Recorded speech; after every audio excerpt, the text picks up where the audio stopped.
I don't know how many of you are sticking around from the last session. There was some interesting stuff right there. It's pretty cool to talk about augmented reality and stuff like that. For us, unfortunately, it's more reality. There's no augmentation here. The reality of dealing with massive amounts of content and structured content in an enterprise setup. So that's what we're going to try and take you through this journey that we went on. Hi, I'm Anshuman Sarangi. I'm a technology director at PwC, based out of our Seattle office. I work in global technology division, and I'm responsible for the portfolio of our marketing and digital solutions. These solutions are used around our network, 160 odd countries, and our team builds and supports these applications. Some of those would be PwC.com, our brand site, our internal collaboration platforms, as well as Viewpoint. That's the application we're going to focus on today. Joining me today is a colleague of mine from PwC Canada, Brennan McRae. Brennan, do you want to just introduce yourself? Thank you, Anshuman. And thank you, everyone, for the opportunity to share our journey with you. My name is Brennan McRae. I'm a business analyst in PwC's Global Markets and Digital team, headquartered in Toronto, Canada. Analysis is just the entry point. I do end up representing our clients after I immerse myself in their business, finding opportunities to provide value.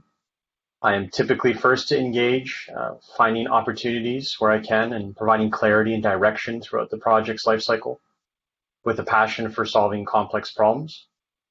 For Viewpoint, I am the lead business analyst and dedicated my time to really understanding the existing systems, processes, and business needs. And today I'll focus a lot on the implementation of DITA. Thanks, Brennan. Let's take a look at the agenda, Brennan. All right. Welcome, everyone. So we'll set this one up with the first two slides around context. First, we look at the business and technical problems that we were trying to solve. Then we take a look at the solution, and I'll start by actually showcasing the backend, the architecture of what we put together. Then Brennan's going to take you through a bit of a high-level, journey of the finished product. At that point, you should have hopefully gotten a fair appreciation for the problem as well as the solution we put together, right? Both from a system architecture standpoint as well as from the perspective of the experience that we deliver. Then we get into the meaty stuff. We take a look under the hood and zoom in a little bit into how we handle a variety of technical content. When I say technical content, it's XML content, transforming them into data and then managing them in a structured, scalable way. We'll go from there to looking at XML add-ons, specifically XML documentation for AEM now, and its integration with the AEM, both the good and the not so good. Finally, we finish with lessons learned. I'll present to you a few things we learned on this 2-year-long journey, things that went well, things that did not. We would do, if we could start over on this project, what would we do differently? That's how we ask, that's the question we ask ourselves, and the learnings come from there. And hopefully, you all can benefit from our experience. So let's get started. Next slide, please. All right. So before we get into, understanding the problem and its nuances, let me first provide you with a 30,000 feet overview of Viewpoint, the application itself. So what is Viewpoint really? PwC's Viewpoint is our global platform that brings together a ton of technical and non-technical knowledge for accounting professionals around the world. So it contains content sourced from various third parties. The standard setters is what we call them, which are essentially governing bodies that set the standards that drive a lot of accounting decisions.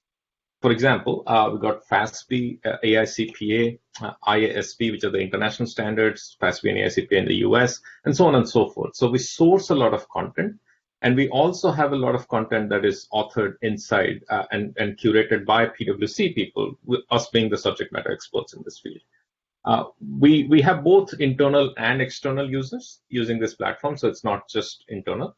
And for the purposes of this discussion, it's important to call out that Viewpoint hosts a mix of structured data content as well as non-structured web content. Just so you have better appreciation for the scale and scope of this application, it's like hundreds of thousands of pieces of content. That's the scale we're talking about here. And either those pieces of content are presented individually as individual topics, or we chunk them together depending on the experience we're trying to drive. So now let's get into the problem that we had in our hands a couple of years back. We had all this content that we just talked about, but all of that was sitting inside an application, an infrastructure that was pretty much 20 years old. So as you know, like you say, systems, unlike good wine, typically don't age very well. So despite all the investments and attention, it was actually getting increasingly expensive to maintain the system as the demands on it kept growing over time. And it suffered from all sorts of issues you would expect an aging platform to have. So not being able to keep up with the times in terms of the UX that you want to deliver, struggling to serve relevant content through search, and so on and so forth. So as you start peeling this onion a bit, you realize a lot of these are just the symptoms, not really the causes.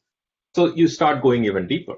And we did that, and we identified essentially two core problems here that needed addressing. One, a technology infrastructure that was not meant to scale to demands 20 years later, never is. And two, the underlying content structure. If you made the content architecture itself, that wasn't scaling well either. And it's gotten really messy over time. With a ton of different formats, standards, of content being held together by bespoke technology, issues with content we found were really deep rooted. So we had to do something, right? And at this point, as an organization, we were faced with a decision, which I would say it's not the first time in the 20 years of an application's and a lifespan, that we had to decide whether to continue patching it, or do we take a step back and rethink, reimagine, if you may, from ground up. And this time we chose to do the latter, and we embarked on this 2-year-long journey rather, to transform the way we presented technical content for consumption. Content which by its very nature tends to be heavy and layered, and we challenged ourselves to drive a highly engaging experience off of this quote unquote boring content. Being the thought leaders in this space, we set ourselves the objective to build the best technical content platform that's out there, and we believe we succeeded. So let's take a look at the solution from the perspective of how the infrastructure has come together, how different pieces of products work together for Viewpoint at a very high level, and then we'll actually go to looking at the solution from the experience perspective. Next slide, Brennan. Hi, Anshuman. Thanks a lot for that first part. I noticed that you have the camera off and Brennan has the camera on. So maybe we can switch both cameras on if you're okay with that. Oh, I did have it on, so I'm not sure what's going on.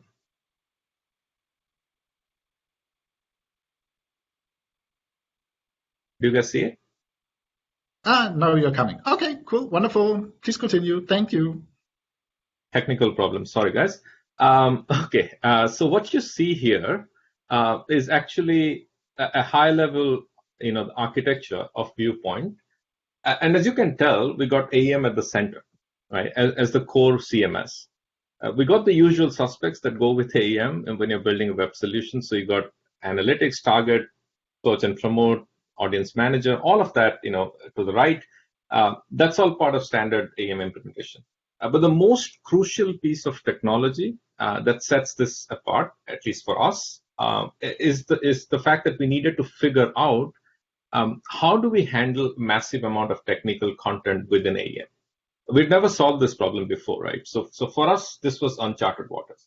And interestingly, as we were just getting started and then ideating, we learned Adobe had come out with this product called XML add-on back in the day. Now it's called XML documentation for AEM. And that seemed to be the right fit for us. I'll tell you why. It was a relatively new product, right, at the time.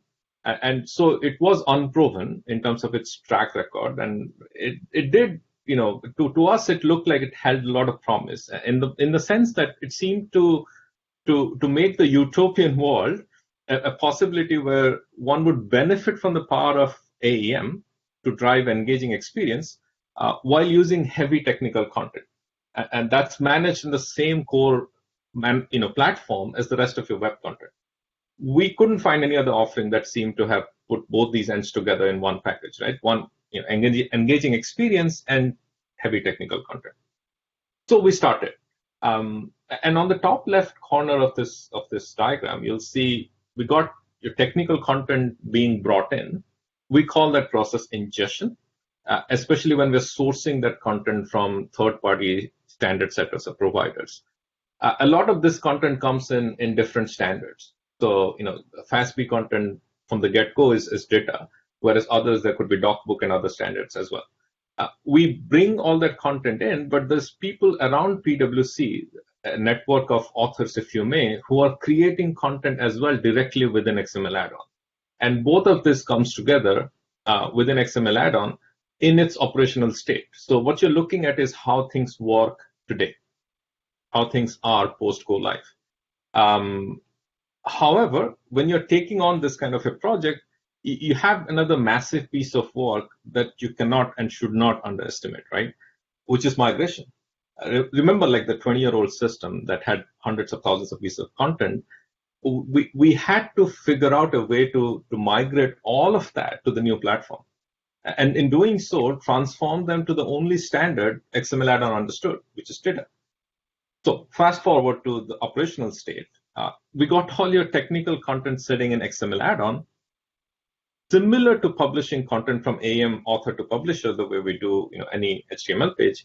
You publish XML content through this process called site generation.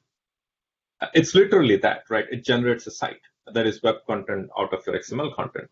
And once the site generation is completed, all your technical content, as well as the AEM authored web content, now reside within AEM author server, ready to be published. And this is where everything's coming together, the magic happens. The entire experience is coming together at the publishing layer.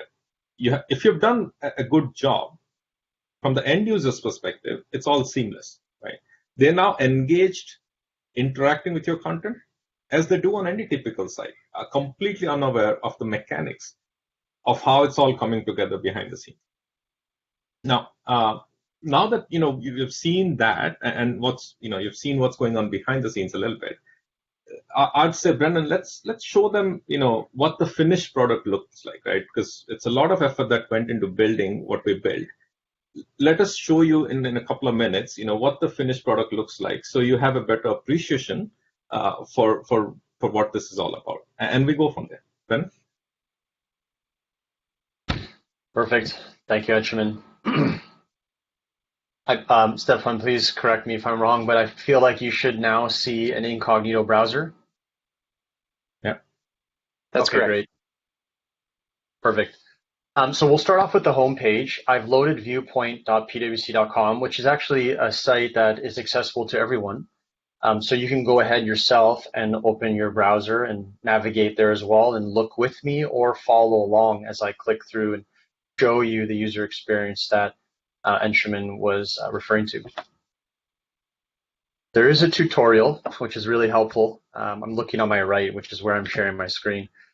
There's a tutorial there if you'd like to look at that later on, but I hope my showcase will do justice and you may not have to use that. But starting off with the top, what do we see here? We have a standard header, but a few things I want to call out. We have a top level menu, and then to the right of that is our sign-in and country selection. So as Anshuman stated, Viewpoint is a multi-country solution, and users are defaulted to a specific territory or country. We refer to territory internally, based on your geolocation or preferences. So you can register for free, and you can also, get some licensed content through a paywall. So now I'm going to scroll through, and as I'm scrolling through, we'll see various components. You have this hero style, promotion, and then we go down some suggested for you, and I'll keep scrolling and I'll talk a little bit about what you're seeing here. Firstly, there are various components, and they're all intended to serve relevant information to our users. But as you can see, the presentation layer is really agnostic of the content that it presents. What you're seeing is essentially a wrapper. In all of the tiles, we are pointing to a piece of content that is powered by DITA. And users aren't overwhelmed by the heaviness of the DITA content that drives this experience. And this is what Anshuman meant by developing an engaging web experience on top of DITA. Where appropriate, we do have target promoting tailored content based on preferences.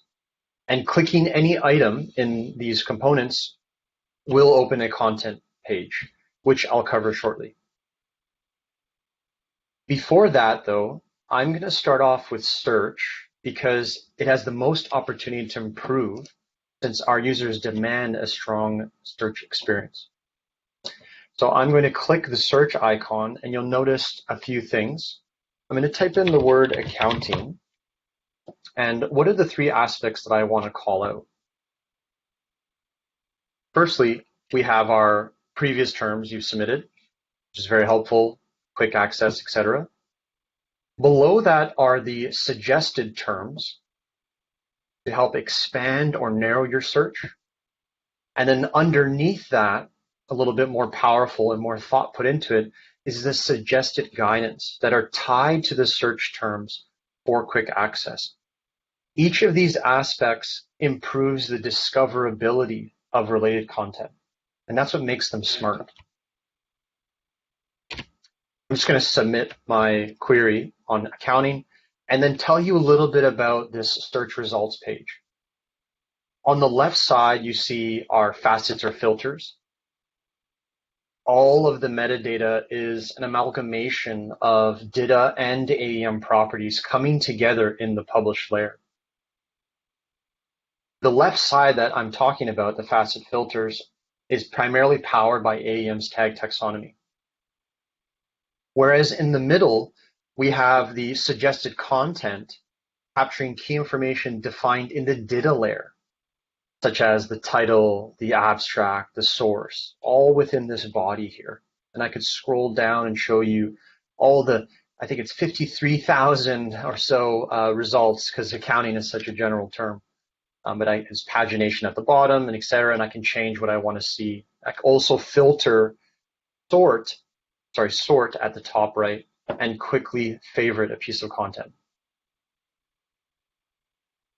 I'm going to jump into a content page now because that's the third aspect. I have preloaded a content page because I didn't want us to see any potentially licensed content. Like I mentioned before, the myriad of free registration and licensed content. So here's something that I want to talk to you a bit about what you're looking at with respect to the content page. This will give you a sense of the readability of the content. The content page is comprised of several components. I'm just going to scroll down here for a little bit and scroll back up.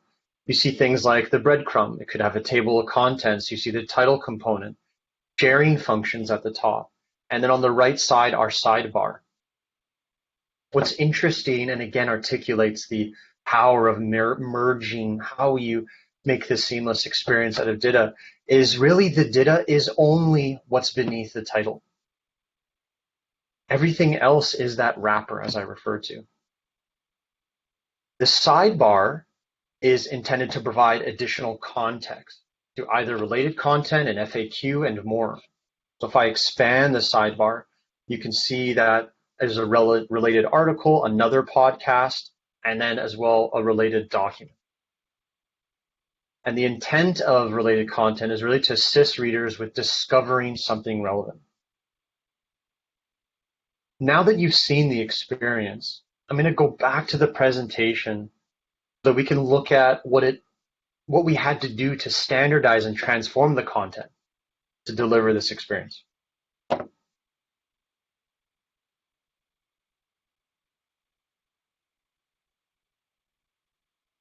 Okay. For this section, I'm going to tell you a story about our path. Underlying in this story is a fundamental challenge we had, which was inexperience. In a lot of ways, it was back to the drawing board. We are AEM specialists. But like Anshuman said, DITA was uncharted territory. Compounding that, XML add-on was a new product. I feel we learn more about ourselves than any project we've experienced. And it's really being comfortable with the uncomfortable. We started off with an extensive audit to determine what is suitable DITA, and figuring out how to make it compliant. We had a massive amount of data to ingest or migrate. To give you a sense of that, raw text alone was in the gigabytes. Today, we're sitting at 600,000 DITA topics and maps with 380,000 published pages, and that keeps growing. Fortunately, the majority is technical content, which is a natural fit for DITA. And we had help from a DITA specialist that guided us on how to get the most out of DITA. That in itself was difficult to admit, that we didn't understand everything.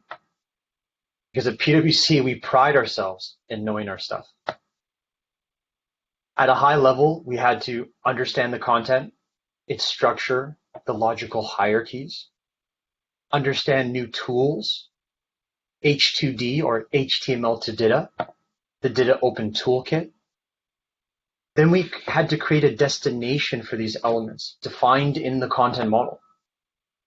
We debated the use of specializations versus output classes, trying to manage scope by grouping similar needs into less models.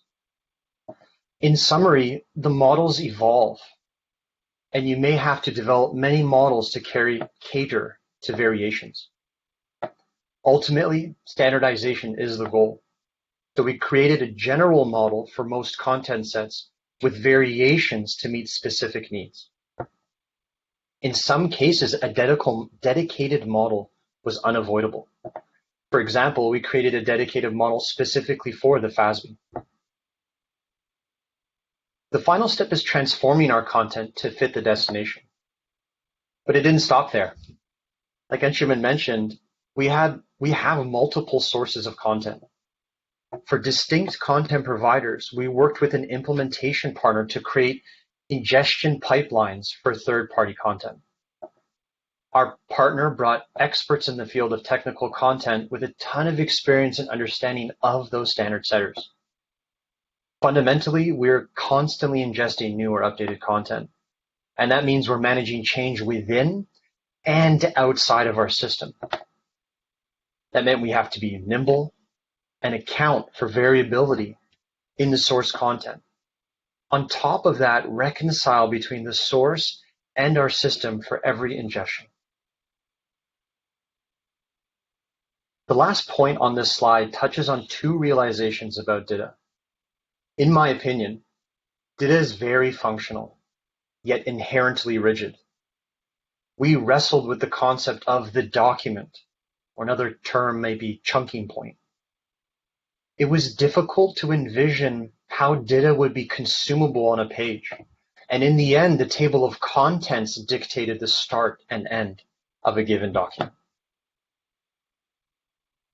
And as our window was closing, we started solving styling issues with output classes because of the time and cost to change our content models.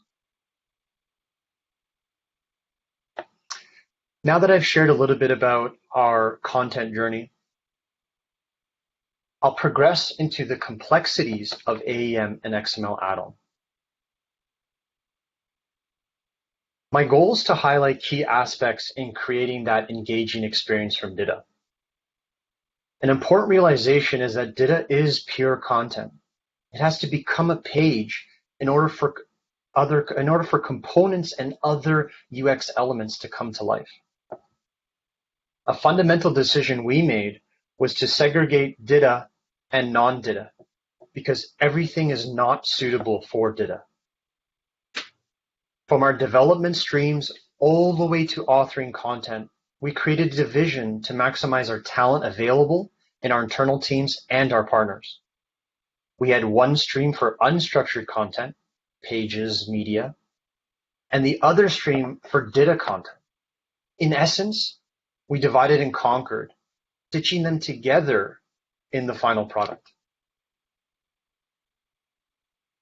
Focusing on the data side, we had to figure out how to keep generated pages in sync with data that populated.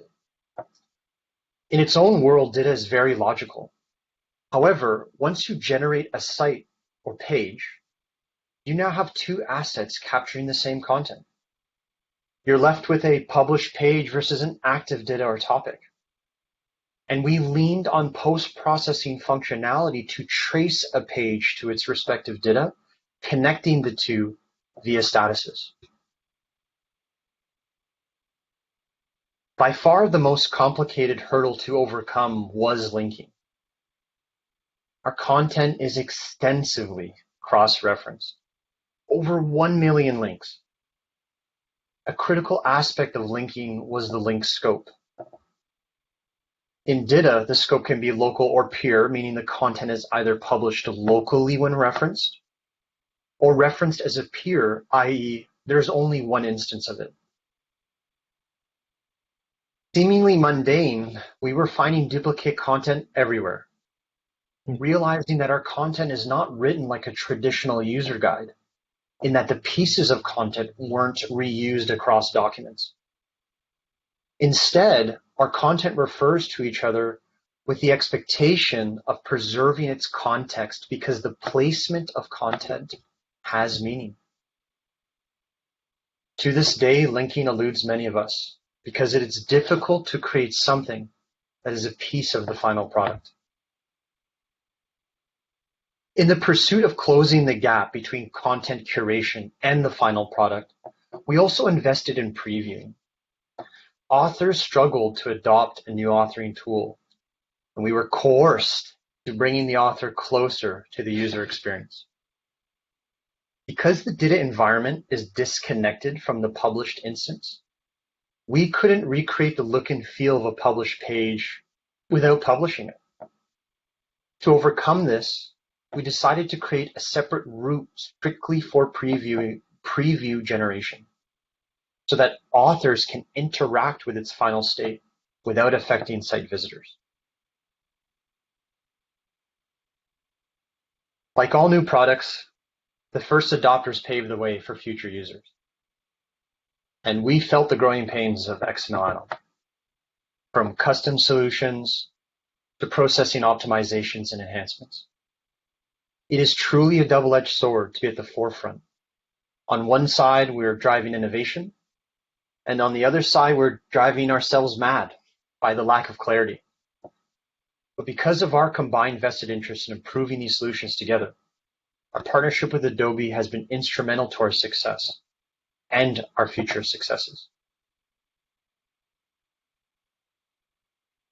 That's enough for me, I think, Anshuman. I think I've spoken nonstop for probably 10, 15 minutes. I think I'll turn it over to you now to share our lessons learned. Yeah, no, thank you for that. That was pretty good. I think we'll close with this last bit, which is the key lessons we learned on this journey of ours. And this, obviously, as you can imagine, it's a big team, lots of variables, and a long journey. So there's a lot that we learned. We cherry-picked a few for you that we think would be relevant and of interest to you guys. So just let's go through this, and then we'll pause for some questions. So in terms of the lessons and the learnings, a couple of them would be re-emphasizing what we have already discussed in the presentation today. It's because they're important, right? That it keeps coming up, and Brennan ran through a couple of those as well. So I'll just touch on them. And if I would say if you could take away one thing from this presentation, just pick one of these 10 from the do's and don'ts. It'll help, right? I mean, in a lot of these cases, we have actually gone through the experience ourselves, making some mistakes and learning, or avoiding some pitfalls by doing the right thing. So it's a combination of all of that. So let's take a look at the first key learning. When it comes to things you should do in taking on a project where you have an existing system, presumably with a ton of content, it all needs to be migrated. First thing first that you need to do is do a proper, thorough content audit. A good audit would answer questions like, what volume of content do you have that you have to deal with? What's the variability in all this content? Where are the problem areas? Right? Is there missing metadata? Is there duplicated content? Are there specific pieces of content that lay themselves well into a new standard like data versus some that maybe not, right? All this work allows you to make some important decisions when you have the data in your hand, which is what content can potentially be left behind and doesn't need to be migrated. Who owns what content? Who's going to look after what content? Who's going to manage? Who's going to curate? Who's going to approve? All of that needs to be figured out upfront to the best you can. It just goes on. And without a thorough understanding of what you have in your hands, you're not setting yourself up for success, especially not so with a huge, heavy migration project. So the flip side of that is the mistake that a lot of teams make, which is, way more often than you would think, which is just dive in and start solutioning. How often do you think you have been approached by someone who has a solution, not a problem, and they just want you to go ahead and build it? Maybe you can pull off something like that on a smaller project, less complex project, but to try and do that in a project like Viewpoint, it's just inviting trouble. And we knew that, so we didn't fall for this one. You need structure, and you need it from the get-go. The next learning that we have in here that we want to share with you, it actually sounds simpler than it is, which is pick the right product for the job. Common sense, right? It's actually a terrible idea to do the reverse, which is retrofit your product into your needs. If you have a choice, that is, invest time and energy into evaluating various products. And keep in mind, it's not just the product that you buy, it's also the vendor, the service, the support that you need once you have procured the product. And we'll touch on more of that a little bit later. But in picking the right product, it's always a good idea to do your homework to evaluate the product given your use cases. Your internal, let's say, internal system architecture. Are you looking at a one-off product? Are you looking at something that fits within a stack and the synergy? So do a POC if you can. Pick some of your key use cases and make sure they lay themselves well into the product that you're choosing. Work with the vendor and make sure you understand what you're getting yourself into. It's going to be a partnership, right? And as was the case with us, you can get into a much longer and much more intimate partnership than you anticipate, I guess. So, don't get me wrong, you'll still have surprises. The idea is to do what you can as early as you can to remove the unknowns and then reduce your risk. The next and related learning is about engaging the right solutioning partners. Right? You'll be spending a lot of time together on your journey, so you might as well align not only on what you're trying to build together, but how to build it. Usually when you take on a big challenge, it's a good idea to seek help. Right? Find the experts. I mean, they're out there. And guys, you get just one opportunity to get your system architecture and content architecture right. Trying to fix them post facto, they tend to be prohibitively expensive, right? So that's why we strongly recommend that you partner with experts in let's say, data modeling, in general, just implementation, AEM, and this kind of solution. So you're setting yourself up for success. A scalable architecture will ensure sustained success. In fact, I would say the product or any products that you choose will likely have some obvious, and some not so obvious constraints. So if you know XML add-on, it just works with data. I mean, that's the constraint, right? You will need to transform anything that's not data into data before migrating or ingesting into XML add-on. This all could lead to some unplanned development work, engaging the right vendors, right support team. All that is then more crucial. And if you consider only the engagement cost of a vendor, which is the flip side of this, and you ignore the total cost of ownership, then you're making a big mistake, right? It's really the running cost that'll hurt severely over time, because that's recurring. And it's the proverbial, death by 1,000 cuts.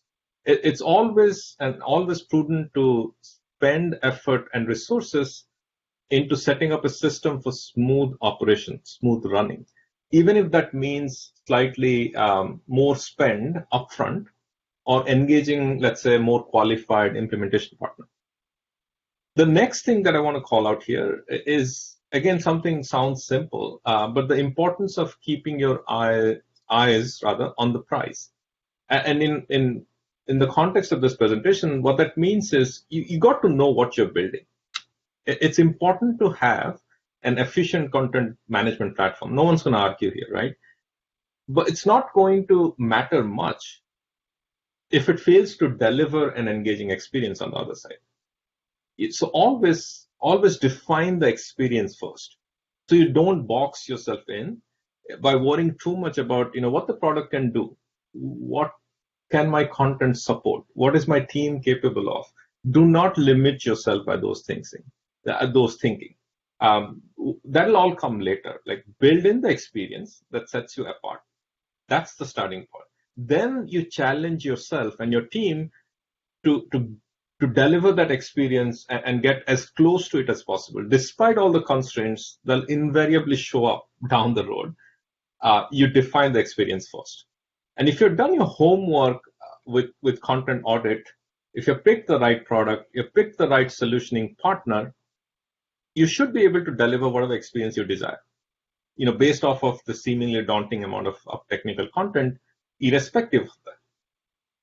And lastly, one of our key learnings, I think Ben touched on this, it goes all the way back to content audit, which is, as you look at your content and look at what you have in your plates, you got to figure out what content makes sense for data and what does not. Right? Certain content does not align well to data, and you don't want to be in a position where you're trying to jam one into the other. Right? You likely end up with a mix of data and non-data content that all need to come together cohesively in the presentation layer, and you might actually have to have two different setups. Right? One in terms of authoring, two in terms of publishing. You might have to have parallel, unplanned, maybe development work around templates, content models, publishing workflows. Think of a few. However, we can say this with a fair bit of conviction. Having been through this journey, it is the right approach. If you try to fit like a square peg into a round hole, it just leads to a lot of pain and potential rework down the road. So data has its place in this world of content. I mean, that's why we're here. But it's not for every piece of content. And last but not the least, and this has got nothing to do specifically with a data project, but nonetheless, it's important. It's the most common, enemy of good, which is, perfection. If it stops you on your tracks as you plan your delivery, right? It is true of every initiative, really, but especially the one that involves transforming large chunks of content. Because it's pretty enticing to go down this path, believing you'll get every single piece of content, every chunk, every paragraph, every sentence, every word, perfect. Now, they'll keep you spinning, though, for a while, and eventually a key stakeholder or a few will lose faith in your project. And that's that. So define your minimum viable product for go live, which is, we call it MVP, minimum viable product, and stay true to it. It's important to hold that line when you embark on this journey and throughout this journey. So just keep in mind, one thing that I always say to my stakeholders is, day one, when you go live, it is the beginning. It's not the end of the journey. So we can probably, go on and on about this stuff, as you can tell. Hopefully you could relate to some of our experiences, guys, that we shared with you today. Let's stop here and take a few questions. Stefan?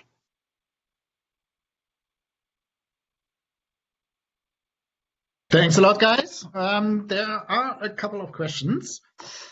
Go through them. So Amy was asking, can you indicate what content types are not suitable for data? Anything that's not very structured. And I'll give you an example of standard setter content, and then I'll maybe ask Brennan to jump in as well. We have the standard setter in the US called GASP, GASP. It's for the government regulations and stuff. Their content historically has not been very consistent. So the structure is a bit all over the place. And when we try to bring in that content and try to force it to align, our transformation layer in part of the ingestion process became extremely complicated. So we actually compromised on that, created PDFs, and had those and created wrapper pages to host those PDFs. So we tried to stay away from PDFs as much as we could because it's not the most digestible way to serve up content, especially heavy content. But in this particular instance, we had to. And there's other examples, like if you have too many tables and the structures of tables are all over the place, creating those kind of content, replicating them like for like in data is extremely challenging. So you want to stay away from that. But it's a case-to-case basis. You want to take a look at what you have, and then you work with someone who understands, data modeling and see what aligns best. That's my high level. Brennan, you have anything to add? No, that was perfectly put, Anshuman. I mean, the only thing I would add is to your point around, managing that scope. Everything could be forced through data, but like I mentioned before, we ended up, doing our best to try to reduce and reuse as many models as you can. So I think that's also one other precursor or way to indicate whether this doesn't fit, like the GASB example. Is it a good fit?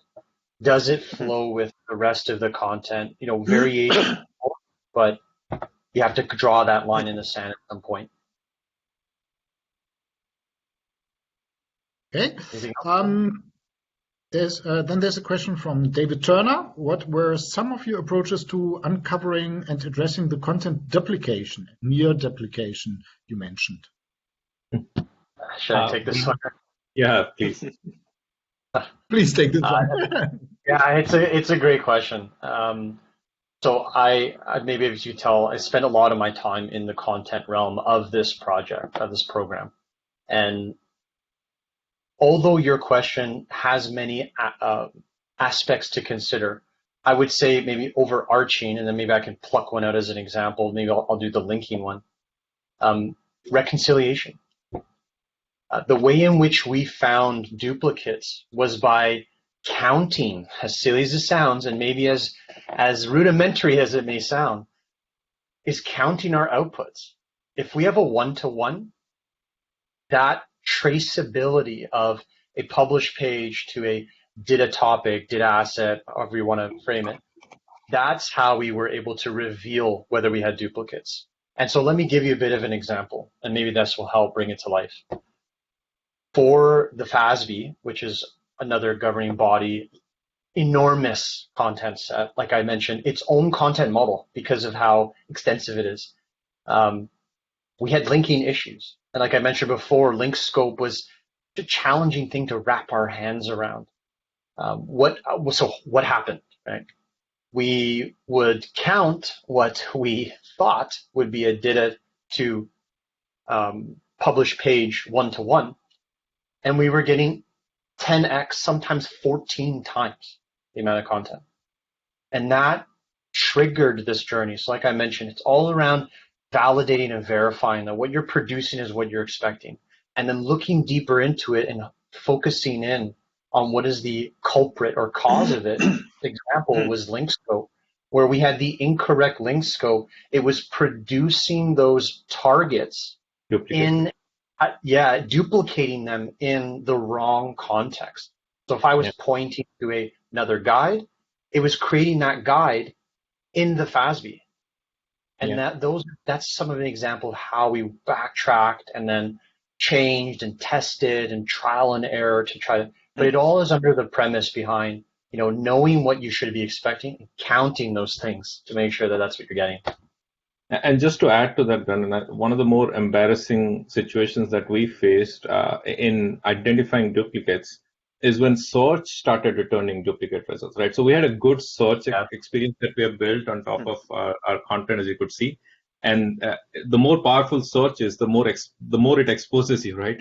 With all the issues with your content. And that's what happened a few times as well. Our UAT users and then business users will go in there and find duplicates.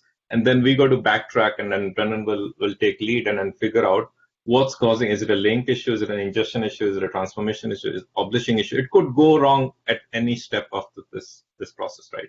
So it's a journey, and it's a good journey to be on. The first one's always the most interesting one. So hopefully the next one we can use some of these learnings.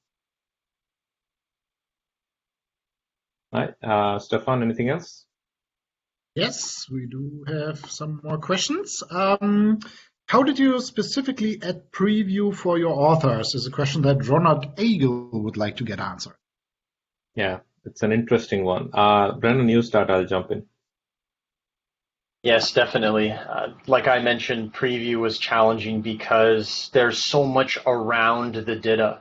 And in the DITA authoring tool, while you're actually authoring, also looks slightly different.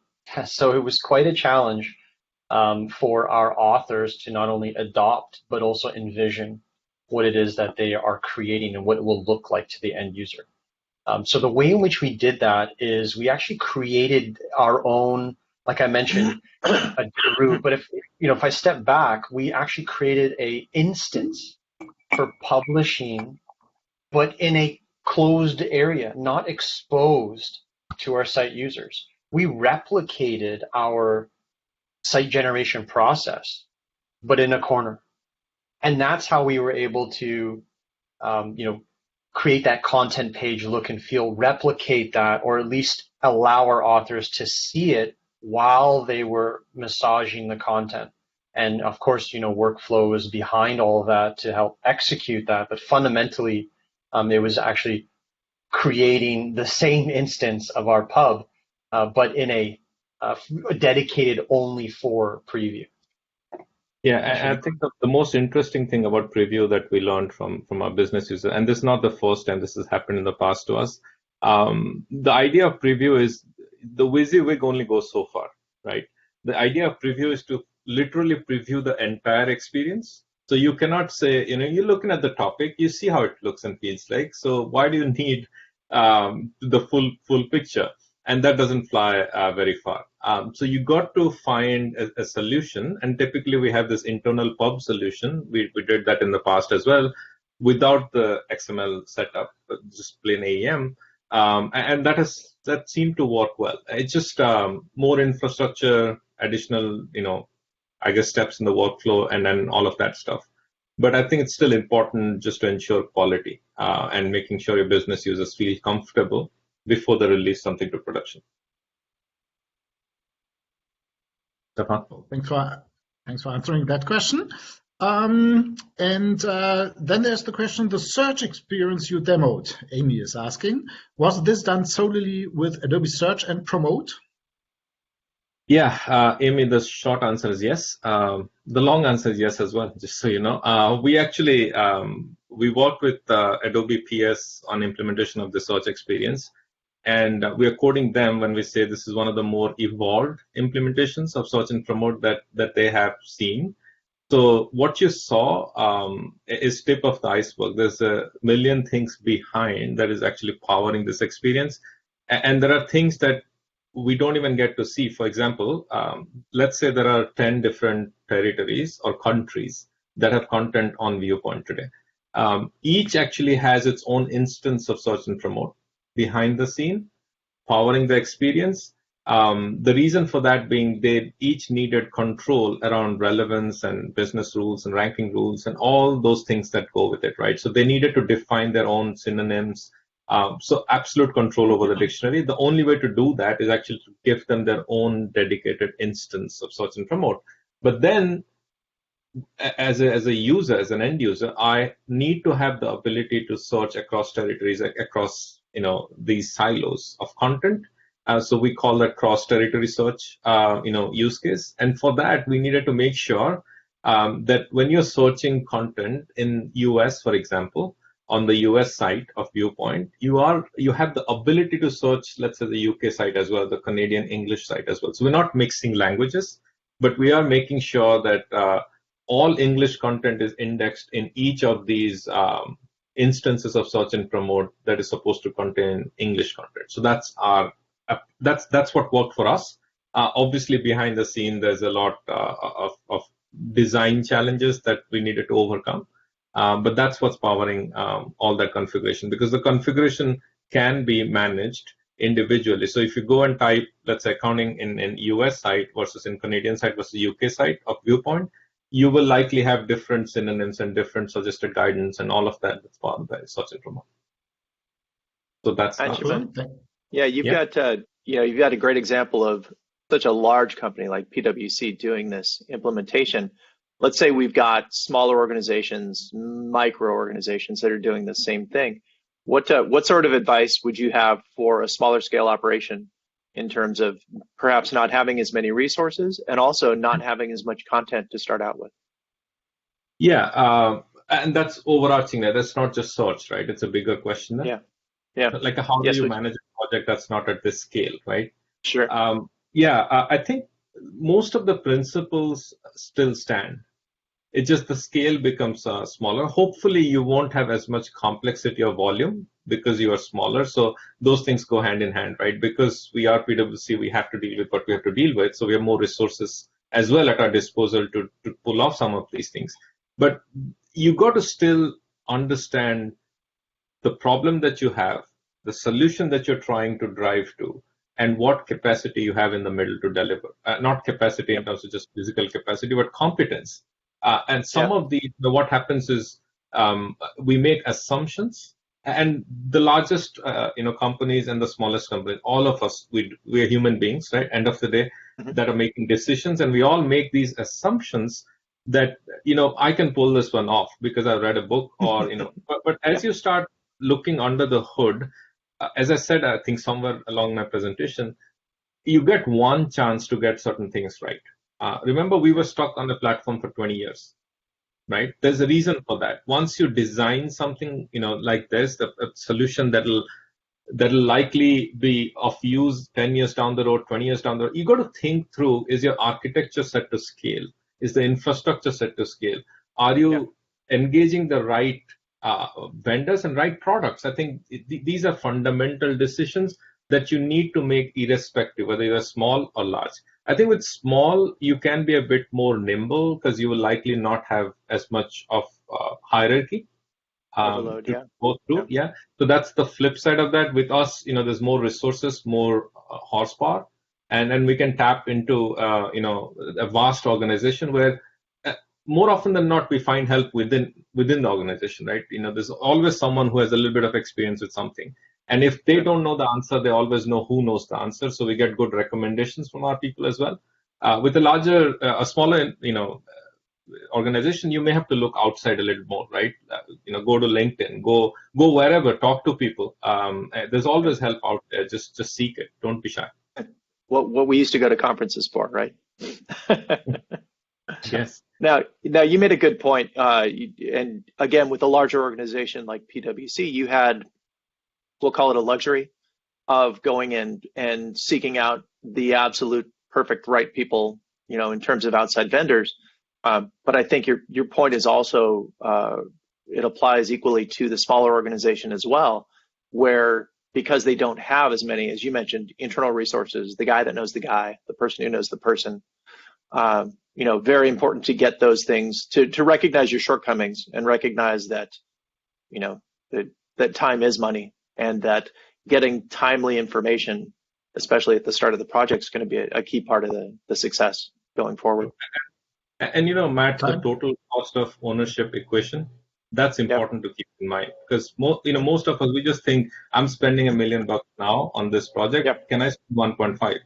But if you're bleeding after you've gone live, you got to start thinking, I got to do a good job of this, so I'm operationally efficient.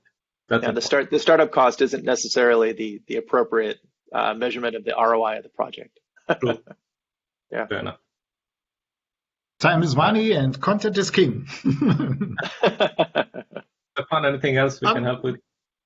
We have a few more questions. Matt, can you take care of a few more questions from the Q&A pod so that I can check on something else on the background? I will do that. We did have, let's see, we got a new question. They always come up at the top and they're hidden here. So Mitch was asking us, so how do you trace your published outputs to the source data to figure out the duplicates? I think, was that, we had covered a similar question to that a few minutes ago, as far as tracking down the duplication and the reuse of the content. Yeah. Yeah, Brennan touched on that, Brennan. Yeah, maybe I'll add one piece just very quickly since we do have 2 minutes. The difference between maybe the question 1 and question 2 is really how do you trace back. So I did say that counts and like Entschman said, search, field duplicates. But then what? How do you know what caused the duplicate? And I think that's what the latter question is really looking at. This is where structure is so important. Maintaining a very logical, coherent structure allows you to, and by me maintaining, I mean in the published instance as well. You notice our URLs as I'm going through, it's not, slash some arbitrary number. You can see in the URL how the content's structured. So establishing that structure, and then you get to leverage that. And that's how we backtrack. I would be looking at published pages, and then I would mirror that structure in the data and investigate to try to figure out what is the culprit, or more importantly, report on that trace. When it's Brennan, when it's one-to-one, it's easier. When it's one-to-many, gets trickier. So there's no easy answer, guys. I mean, hopefully you catch them before you go live. But again, keep the bigger picture in mind. You're not shooting for perfection. You should never do that. Define what is acceptable, go live with it, and content like search keeps you up at night, but it is something that gets fine-tuned over time. You never get to that state of perfection, so there's no point shooting for it. Yeah. There's the old joke in the English language. How do you get to Carnegie Hall? And the taxi driver answers, practice, practice, practice. So, yes, track it down, figure out a different way to track it down, find a third way to track it down. Yeah. Get creative. Yeah. Okay. Great, guys. Well, appreciate having you both here. Fantastic presentation. You can read through the chat and read all the compliments that everybody gave you there. And we look forward to seeing you guys hopefully again next year. Yeah, Matt and Stefan, thank you for the opportunity, guys. Oh, look at that. Stefan's telling me he needs just a moment as well. So I'm gonna keep you on the hook for just a second. No problem. What sort of time frame, in terms of say this project right now, when did you guys start in talking about it, planning for it, implementing it? We know it's not in terms of days. So what are the timelines? What have the timelines been with this project and perhaps AEM and your implementation? AEM's without XML add-on, XML documentation, that's simpler. We've done a few of those, so we feel more comfortable. It depends on the scope. Like .com, PwC.com was our first one, but it was a big one, so it took us a year and a half. But this particular one took us slightly over 2 years. We started thinking about it in 2017, and most of the heavy lifting happened 18, 19, I think. And then 20 we went live. Great. And so this is for PwC Viewpoint specifically, yes? PwC Viewpoint, yeah. Okay. In general, an AEM project, it takes us, if it's a decent mid-size one, it doesn't take us more than 6 months, I would think. 6 to 7 months maybe is our typical. And we've gotten better, as you can tell. Like the first one took us a year and a half. But we did struggle a little bit with the product back then because it was just AEM 6.0 brand new. So re-architected, everything. And then it was supposed to work with MongoDB, and we struggled with that a little bit with Adobe as well. So, when the product is stable and so to say, well established, and there's enough, because a new product is not just a new product. It's new knowledge that's not in the market either. Okay. Both of which matters, right? I mean, the product maybe has stability issues or whatever, but you don't also find enough help because not many people know about it. Even within Adobe, that could be a challenge because you got to train your own people and the PS people to come and help us. So, it was an interesting and eventually I think we would look back and say very fruitful experience to engage with so many different partners and then solutioning partners and pull this one off. So we're proud of it. Right. Okay. And in terms of the editors that you're using, are you what percentage are you relying upon, say the web-based AEM capacity for editing, and then relying on any number of data editors or external editors that then tie into AEM? Yeah, Brennan, I don't know if you have a different answer, but it's pretty close to 100% for the web. That's where we are. I mean, we do use for offline editing and all a little bit, but yeah, it's almost always data. Excellent on the rest side. Good news. I see we have Stefan here. Stefan, how are we doing? Right. I think we're doing good. I would give it a couple of more minutes because we have 2-3 more questions before we start with the next presentation. TJ Stylo was asking, please clarify how they converted the legacy content into new. That's the entire presentation, I think, TJ. Yeah, that's not that straightforward. It's a lot of pain and a lot of sweat. You got no shortcuts there. You got to understand your content. You got to build a transformation layer into your migration process, and then a lot of trial and error. So it's not one round of migration, you're done. You do the migration, you overwrite it again until you get it right enough, right? It's never going to be again perfect, but you get it close enough, and then you leave it with people who can curate that content. So even after all of this, our high level steps look like pull content from the legacy system, push it into the new system, do that multiple times. Every part of that process has a bit of a QA involved, so we're checking for quality, and that feedback goes into remigration, version 2, version 3, version 4. At some point, you have enough confidence to start roping in your UAT and business users. They start reviewing, their feedback factors in, 2 more rounds of migration, whatever it takes, and get to a point of confidence where you say, okay, guys, over the fence, now let's just manually fix a couple of things, a couple of tables, couple of formatting. That's very, very specific to that piece of content that was not worth coding for. And then you check the box and say approved, and you go live. Wonderful. Cool. There's one question more left, but we are already over time. Brennan and Antoine, thanks a lot. Thanks a lot for this presentation. And we already have the slide shared by the next presenters. It's on the screen, an FAA Engineers Experience with Data. Presentation from Bernard Ashwan from Publishing Smarter and Bruce Sanchez from the Federal Aviation Administration. I stopped the recording here and